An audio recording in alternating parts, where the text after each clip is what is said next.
Les paysages côtiers de la Nouvelle-Aquitaine sont très diversifiés. On y distingue 4 types d'environnements littoraux. Premièrement, on retrouve des environnements sableux dominés par les vagues. Ce sont des plages de sable dites ouvertes.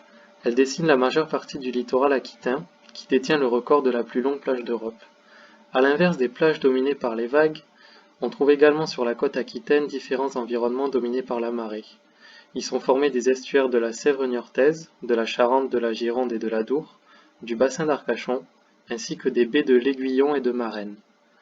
À l'embouchure des estuaires, l'action combinée des vagues et de la marée définit des environnements littoraux mixtes, correspondant aux chenaux de marée, aux deltas de flots et de jusants, aux flèches sableuses et aux bancs larges d'embouchure. Au-delà de ces paysages naturels, le littoral aquitain est également marqué par d'importants aménagements côtiers.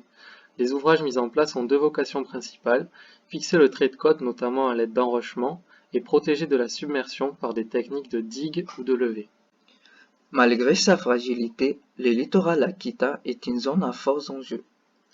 D'une part, il subit une pression anthropique importante, notamment en été où plusieurs millions de touristes affluent sur les côtes.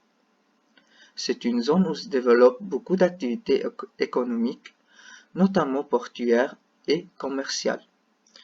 Également, la région présente une richesse écologique. Ses morphologies littorales variées exercent un contrôle majeur sur les écosystèmes en abritant une grande diversité d'espèces. Face aux enjeux évoqués, l'érosion constitue un réel problème qu'il est nécessaire de comprendre. L'évolution du trait de côte ne se traduit pas partout par un recul. En effet, certaines zones sont en accumulation.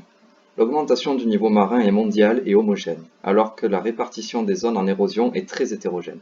Cette dualité montre que l'aléa-érosion est un phénomène complexe pour lequel d'autres facteurs sont dominants. Un modèle simulant l'évolution morphologique des côtes sableuses a été créé et montre que l'augmentation du niveau marin ne sera responsable de l'évolution du trait de côte qu'en fin de siècle. Sur les prochaines décennies, cette évolution devrait rester contrôlée par d'autres facteurs géologiques.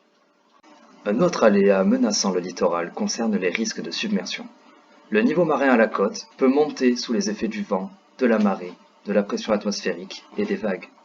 La mer peut alors rentrer dans les terres. Il s'agit de la submersion marine. Ce phénomène se met en place lors de périodes de tempête.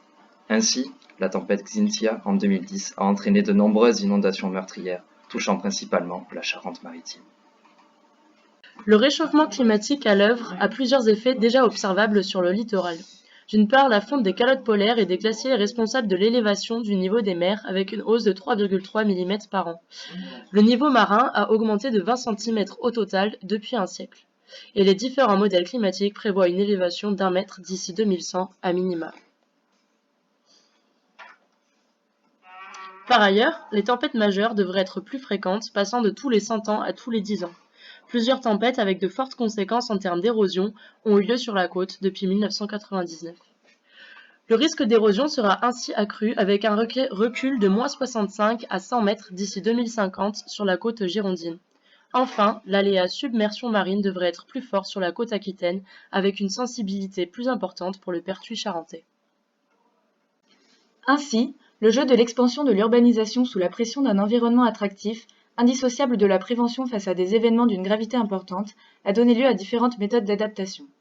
3 principales manières de réagir à ces enjeux sont aujourd'hui mises en application. La protection en dur permet de lutter contre la submersion en construisant des ouvrages tels les digues ou enrochements, repoussant les avancées de l'océan sur les territoires. Ces méthodes nécessitent un dimensionnement à la hauteur des scénarios futurs envisagés et requièrent des comportements réguliers et coûteux, souvent discutables sur le long terme. Repoussant le problème dans le temps, elles peuvent devenir un gouffre financier et représentent un risque de rupture important. Il s'agit donc aujourd'hui de commencer à vivre avec le risque et non plus contre celui-ci, dans une optique de développement durable. L'atténuation ou encore mitigation prône un retour à un fonctionnement naturel des littoraux, permettant une autorégulation de l'aléa marin, avec notamment la mise en place de zones tampons. Cette tendance est aujourd'hui privilégiée, en complémentarité avec une dernière adaptation, la relocalisation. Cette méthode permet de redonner des espaces à la mer, en déplaçant les activités et les biens en aval des zones menacées. Différentes expérimentations ont déjà eu lieu, comme à Lacano, avec un horizon 2040 modifiant déjà toute l'organisation actuellement en place, afin de protéger les populations du recul du trait de côte. Cependant, l'expérimentation a aussi donné lieu à une prise de conscience des problèmes associés, tels que le vide juridique relatif à la déconstruction de biens à titre préventif, ou encore la difficile réimplantation sur des territoires littoraux déjà contraints par la législation en termes d'urbanisation. Une approche intégrée des trois méthodes sur différentes échelles de temps, conjointe à une concertation et une sensibilisation, est donc nécessaire dans le futur pour faire face à ces enjeux.